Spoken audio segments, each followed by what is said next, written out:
Hello friends, welcome to GS analysis centre. Daily current affair के session में आज हम डिस्कस करेंगे 30 जून का करंट अफेयर्स। करंट अफेयर के अलावा जितने भी इंपॉर्टेंट एक्स्ट्रा फैक्ट होंगे सारे को डिस्कस करेंगे।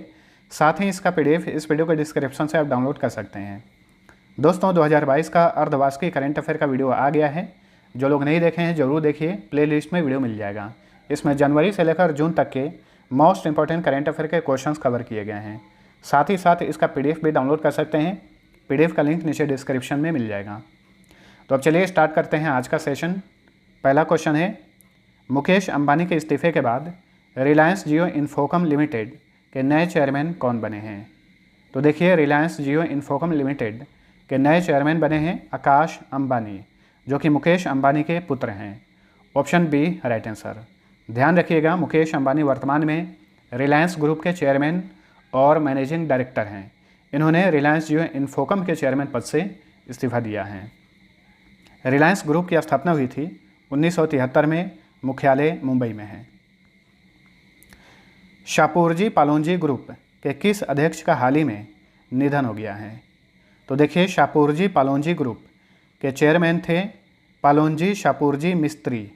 इनका हाल ही में 93 साल की उम्र में मुंबई में निधन हो गया। ठीक है, ये भारतीय मूल के आयरलैंड के नागरिक थे। पहले ये भारतीय थे, बाद में इन्होंने आयरलैंड की नागरिकता ले ली थी। पालोनजी शापूरजी मिस्त्री। ठीक है, तो काफ़ी मशहूर ये भारत के उद्यमी रहे हैं। इनका हाल ही में 93 साल की उम्र में मुंबई में निधन हो गया। शापूरजी पालोनजी ग्रुप जो है, इस कंपनी की स्थापना 1865 में की गई थी और इसका मुख्यालय मुंबई में है। नेक्स्ट, हाल ही में विश्व बैंक ने भारत के कितने राज्यों की सड़क सुरक्षा कार्यक्रम के लिए $250 मिलियन के ऋण को मंजूरी दी है? तो देखिए, हाल ही में वर्ल्ड बैंक ने भारत के 7 राज्यों की सड़क सुरक्षा कार्यक्रम के लिए $250 मिलियन ऋण की मंजूरी दी है। ऑप्शन ए सही उत्तर है। ये 7 राज्य कौन से हैं? तो ये हैं आंध्र प्रदेश, गुजरात, उड़ीसा, तमिलनाडु, तेलंगाना, उत्तर प्रदेश और पश्चिम बंगाल। देखिए, विश्व बैंक की बात करें तो इसका गठन किया गया था जुलाई 1944 में ब्रेटन वुड्स सम्मेलन में। ठीक है, मुख्यालय वाशिंगटन डीसी में है। वाशिंगटन डीसी अमेरिका की कैपिटल है। यहीं पर अमेरिकी अंतरिक्ष एजेंसी नासा और इंटरनेशनल मॉनेटरी फंड का मुख्यालय है। विश्व बैंक के अध्यक्ष हैं डेविड मलपास। प्रबंध निदेशक यानी मैनेजिंग डायरेक्टर और चीफ फाइनेंस ऑफिसर हैं अंशुला कांत, जो कि भारतीय हैं। विश्व बैंक की मुख्य अर्थशास्त्री हैं कार्मेन रीनहार्ट। नेक्स्ट, डाक सेवकों और डाक कर्मचारियों की क्षमता बढ़ाने के लिए केंद्र सरकार ने किस नाम से एक ई लर्निंग पोर्टल लॉन्च किया है?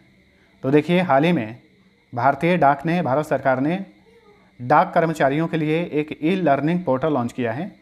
इस पोर्टल का नाम है Dak Karmayogi. Option D right answer. ठीक है, अब हम जानते हैं इंडिया पोस्ट के बारे में। इंडिया पोस्ट का गठन हुआ था 1 अक्टूबर 1854 को। मुख्यालय नई दिल्ली में है। वर्तमान में इंडिया पोस्ट के महानिदेशक हैं आलोक शर्मा और सचिव हैं विनीत पांडे। नेक्स्ट, बेन सिल्बरमैन के स्थान पर पिंटरेस्ट इंक के नए सीईओ कौन बने हैं? देखिए दोस्तों, पिंटरेस्ट इंक जो है ये एक अमेरिका की इमेज शेयरिंग और सोशल मीडिया सर्विस कंपनी है। इसके सीईओ थे पिछले लगभग 11 से 12 साल से बेन सिल्बरमैन। ठीक है, हाल ही में ये पद से हट गए हैं। इन्हीं के स्थान पर बिल रेड्डी को पिंटरेस्ट इंक का नया सीईओ बनाया गया है। ऑप्शन ए सही उत्तर है। बेन सिल्बरमैन अब इस कंपनी के कार्यकारी चेयरमैन के रूप में काम करेंगे। पिंटरेस्ट इंक की स्थापना की गई थी 2009 में। इसका मुख्यालय अमेरिका के कैलिफोर्निया के सैन फ्रांसिस्को में है। नेक्स्ट, संयुक्त राष्ट्र महासागर सम्मेलन 2022 का आयोजन स्थल कौन सा है? तो देखिए दोस्तों, 2022 का संयुक्त राष्ट्र महासागर सम्मेलन आयोजित किया जा रहा है लिस्बन में। 27 जून से शुरू हुआ है और 1 जुलाई तक इसका आयोजन किया जाएगा। लिस्बन पुर्तगाल की कैपिटल है। ठीक है, तो ऑप्शन ए सही उत्तर है। इस सम्मेलन में भारत का प्रतिनिधित्व कौन कर रहे हैं? केंद्रीय मंत्री डॉक्टर जितेंद्र सिंह। संयुक्त राष्ट्र द्वारा इस सम्मेलन का आयोजन किया जा रहा है पुर्तगाल के लिस्बन में। ठीक है, लिस्बन पुर्तगाल की कैपिटल है। देखिए दोस्तों, संयुक्त राष्ट्र की बात करें तो मैं बार बार आप सभी को बताता हूँ, इसका गठन हुआ था 24 अक्टूबर 1945 को, और 24 अक्टूबर को हर साल संयुक्त राष्ट्र दिवस मनाया जाता है। मुख्यालय न्यूयॉर्क में है। वर्तमान में संयुक्त राष्ट्र के महासचिव हैं एंटोनियो गुटेरेस, और इसमें सदस्य देशों की संख्या 193 है। आधिकारिक भाषाएं कितनी हैं? 6। नेक्स्ट, निम्न में से किस महिला स्प्रिंटर ने महिलाओं की 400 मीटर बाधा दौड़ में 51.41 सेकेंड के साथ विश्व रिकॉर्ड बनाया है? तो देखिए, ये हैं सिडनी मिशेल मैकलॉगलिन। इन्होंने हाल ही में महिलाओं की 400 मीटर बाधा दौड़ में 51.41 सेकेंड के साथ विश्व रिकॉर्ड अपने नाम किया है। इन्होंने अपना ही पिछला विश्व रिकॉर्ड जो है तोड़ दिया है, सिडनी मिशेल ने। Option C right answer. ये अमेरिका की मशहूर धाविका हैं, स्प्रिंटर हैं। इन्होंने 400 मीटर बाधा दौड़ में विश्व रिकॉर्ड बनाया है। टोक्यो ओलंपिक 2020 में इन्होंने गोल्ड मेडल जीता था। नेक्स्ट, राष्ट्रीय MSME पुरस्कार 2022 में किस राज्य ने प्रथम पुरस्कार जीता है? MSME इसका फुल फॉर्म होता है micro small and medium enterprises, यानी सूक्ष्म, लघु और मध्यम उद्यम। तो हाल ही में राष्ट्रीय MSME पुरस्कार 2022 में पहला पुरस्कार जीता है ओडिशा ने, वहीं दूसरा पुरस्कार बिहार ने जीता, तीसरा पुरस्कार हरियाणा ने जीता। ठीक है, तो ऑप्शन बी राइट आंसर। केंद्रीय MSME मंत्री कौन है? तो देखिए, केंद्रीय MSME मंत्री हैं नारायण तातू राणे। अब हम बात करते हैं ओडिशा के बारे में। देखिए दोस्तों, ओलंपिक मूल्य शिक्षा कार्यक्रम हाल ही में ओडिशा में शुरू किया गया। इसके अलावा 12वीं हॉकी इंडिया सीनियर महिला राष्ट्रीय चैंपियनशिप का खिताब ओडिशा ने जीता। राज्य के सभी स्कूलों में हॉकी क्लब शुरू करने की घोषणा की गई है ओडिशा में। मिशन इंद्रधनुष के तहत 90.5% कवरेज के साथ पूर्ण पोलियो टीकाकरण में राज्य को पहला स्थान मिला है। तो ये सारे इंपॉर्टेंट फैक्ट्स जो हैं ओडिशा से रिलेटेड हैं, याद रखिए। 24 घंटे पीने का शुद्ध पेयजल उपलब्ध कराने वाला ये देश का पहला शहर पुरी बना है, पुरी जो कि ओडिशा में है। ओडिशा 4 राज्यों से अपनी सीमा साझा करता है। ये राज्य हैं वेस्ट बंगाल, झारखंड, छत्तीसगढ़ और आंध्र प्रदेश। ओडिशा का गठन हुआ था 1 अप्रैल 1936 को। जिलों की संख्या 30 है। राजधानी भुवनेश्वर। मुख्यमंत्री हैं नवीन पटनायक। यहाँ के गवर्नर हैं गणेशी लाल। मुख्य न्यायाधीश हैं एस मुरलीधर। ओडिशा का हाई कोर्ट कहाँ पर है? कटक में है। ओडिशा में लोकसभा सीट की संख्या 21, राज्यसभा सीट 10, विधानसभा सीट की संख्या 147 है। देखिए, यहाँ पे बहुत सारे प्रसिद्ध पर्यटक स्थल हैं, जैसे कि सूर्य मंदिर है कोणार्क में, इसे कोणार्क का सूर्य मंदिर कहा जाता है। ब्लैक पैगोडा भी कहा जाता है इसे। ठीक है, लिंगराज मंदिर भुवनेश्वर में है। जगन्नाथ मंदिर पुरी में है। चिल्का झील जो कि भारत की सबसे बड़ी खारे पानी की झील है, और भारत की सबसे बड़ी झील भी यही है, चिल्का झील। ठीक है, धौली बौद्ध मंदिर, उदयगिरी खंडगिरी की प्राचीन गुफाएं, रत्नगिरी, ललितगिरी और उदयगिरी के बौद्ध भित्ति चित्र और गुफाएं, सप्त सज्जा की पहाड़ियाँ। ठीक है, ये सभी पर्यटक स्थल हैं ओडिशा में। ओडिशा का राजकीय पशु सांभर हिरन, राजकीय पक्षी नीलकंठ, राजकीय वृक्ष बरगद, ये भारत का भी राष्ट्रीय वृक्ष है। ठीक है, ओडिशा का राजकीय फूल अशोक हैं। ओडिसी, सवारी, पैंका, मुनरी तथा घुमरा यहाँ के फोक डांस हैं। Bhitarkanika national park, Similipal national park, Balukhand Konark wildlife sanctuary, Chilika wildlife sanctuary, Kotgarh wildlife sanctuary, Nandan Kanan wildlife sanctuary, Lakhari valley wildlife sanctuary और गहिरमाथा समुद्री वन्यजीव अभयारण्य सारे ओडिशा में हैं। सतकोसिया टाइगर रिजर्व भी है। हीराकुंड डैम महानदी पर है, मंदिरा डैम शंख नदी पर और रेंगाली डैम ब्राह्मणी नदी पर हैं, और ये सारे कहाँ पर हैं? ओडिशा में। केंद्रीय कृषि मंत्री नरेंद्र सिंह तोमर ने हाल ही में किस स्थान पर एक शहद परीक्षण प्रयोगशाला यानी हनी टेस्टिंग लैब का उद्घाटन किया? तो इसका उद्घाटन किया गया दीमापुर में। दीमापुर ये नागालैंड का एक शहर है। ठीक है, तो केंद्रीय कृषि मंत्री नरेंद्र सिंह तोमर ने हाल ही में नागालैंड के दीमापुर में एक हनी टेस्टिंग लैब का उद्घाटन किया।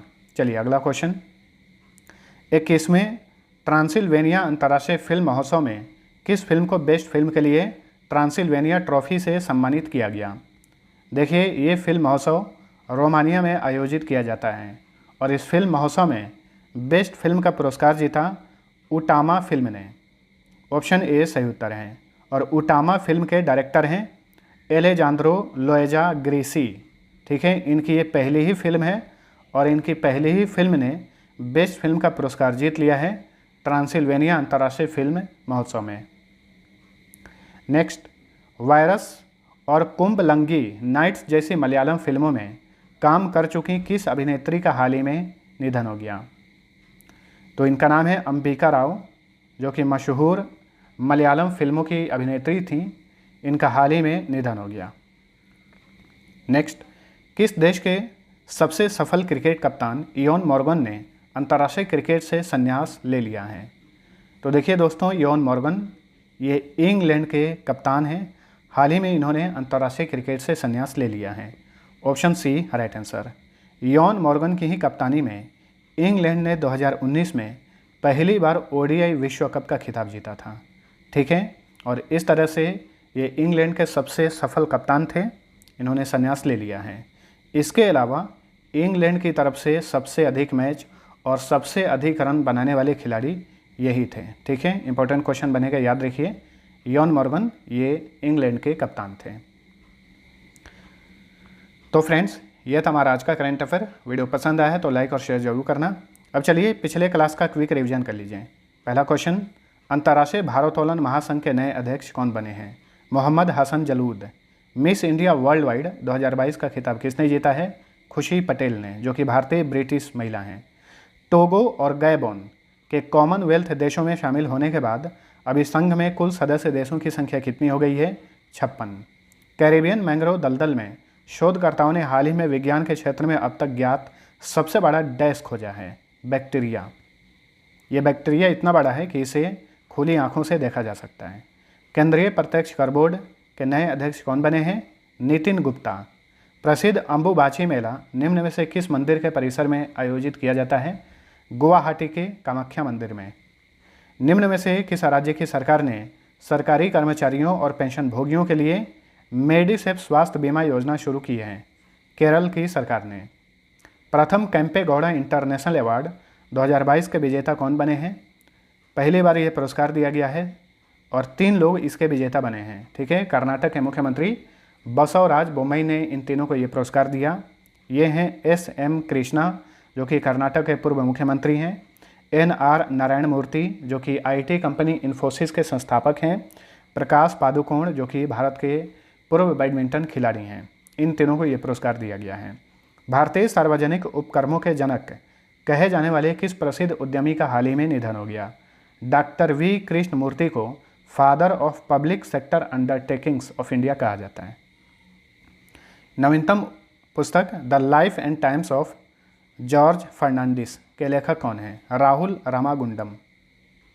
भारतीय महिला डिस्कस थ्रोअर नवजीत ढिल्लों ने अलमाटी में हो रहे कोसानो मेमोरियल 2022 एथलेटिक्स मीट में कौन सा पदक जीता है। Gold medal. भारतीय महिला स्प्रिंटर शेखर धन लक्ष्मी ने कोसानो मेमोरियल 2022 एथलेटिक्स मीट में कितने मीटर दौड़ में स्वर्ण पदक जीता। 200 मीटर में। निम्न में से किस कंपनी ने केरल के कायमकुलम में भारत की सबसे बड़ी तैरती सौर ऊर्जा परियोजना स्थापित की है। टाटा पावर ने। ठीक है, इस परियोजना की क्षमता है 101.6 मेगावाट। किस संगठन ने गरीब देशों के लिए $600 बिलियन की एक वैश्विक बुनियादी ढांचा कार्यक्रम शुरू की है। G7 संगठन ने। और हाल ही में देखिए दोस्तों, 48वां G7 समिट का आयोजन जर्मनी में किया गया। निम्न में से किस देश ने हाल ही में जुलजाना नाम से एक ठोस ईंधन वाला रॉकेट लॉन्च किया है। ईरान ने। निम्न में से किस राज्य के मो बस सेवा को 2022 के लिए संयुक्त राष्ट्र के लोक सेवा पुरस्कार से सम्मानित किया गया है। मो बस सेवा कार्यक्रम ओडिशा का कार्यक्रम है, जिसे 2018 में शुरू किया गया था। भारत ने हाल ही में किस देश के साथ राष्ट्रमंडल राजनयिक अकादमी कार्यक्रम की घोषणा की है। UK के साथ। झारखंड और आंध्र प्रदेश के बाद निम्न में से कौन सा राज्य यूरेनियम भंडार वाला तीसरा राज्य बन गया है। तो ये है राजस्थान। हाल ही में किसे राष्ट्रीय लघु उद्योग निगम लिमिटेड का अध्यक्ष और प्रबंध निदेशक नियुक्त किया गया है? पी उदय कुमार को। Federation of international cricketers association की पहली महिला अध्यक्ष कौन बनी है? लीसा स्टालेकर। केंद्रीय स्वास्थ्य और परिवार कल्याण मंत्री मनसुख मांडविया ने डायलिसिस के मरीजों के लिए किस कार्यक्रम की घोषणा की है? One nation one dialysis. ठीक है, किडनी के रोगियों को डायलिसिस पर रखा जाता है। कप्तान के रूप में T20 इंटरनेशनल क्रिकेट में विकेट लेने वाले पहले भारतीय खिलाड़ी कौन बन गए हैं? हार्दिक पांड्या। मध्य प्रदेश ने किस टीम को हराकर पहली बार रणजी ट्रॉफी 2021-22 का खिताब जीता है? मुंबई को हराकर।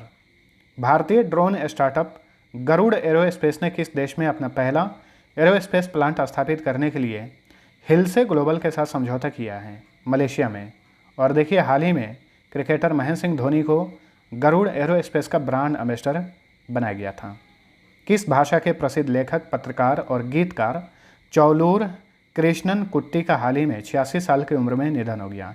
ये मलयालम भाषा के मशहूर लेखक थे। ठीक है, मलयालम केरल की आधिकारिक भाषा है। अब लास्ट क्विज का आंसर जानिए। पहला क्वेश्चन था, केंद्र शासित प्रदेश जम्मू और कश्मीर का पहला दूध गांव कौन बना है? तो ये है जेरी गांव। दूसरा क्वेश्चन था, स्वच्छ गंगा के लिए राष्ट्रीय मिशन के नए महानिदेशक कौन बने हैं? इसका सही उत्तर था ऑप्शन नंबर ए, जी अशोक कुमार। तो मैक्सिमम लोगों ने आंसर सही दिया था। अब चलिए दोस्तों, आज का पहला क्वेश्चन है, निम्न में से किस कंपनी ने 12,100 करोड़ रुपए में नीलाचल इस्पात निगम लिमिटेड का अधिग्रहण कर लिया है? दूसरा क्वेश्चन है, जनवरी 2022 में भारतीय नौसेना द्वारा 20 दिवसीय संयुक्त सैन्याभ्यास पश्चिमी लहर कहां पर आयोजित किया गया था? दोनों क्वेश्चन का आंसर नीचे कमेंट करके बताइए। मिलते हैं अगले वीडियो में, तब तक के लिए टेक केयर।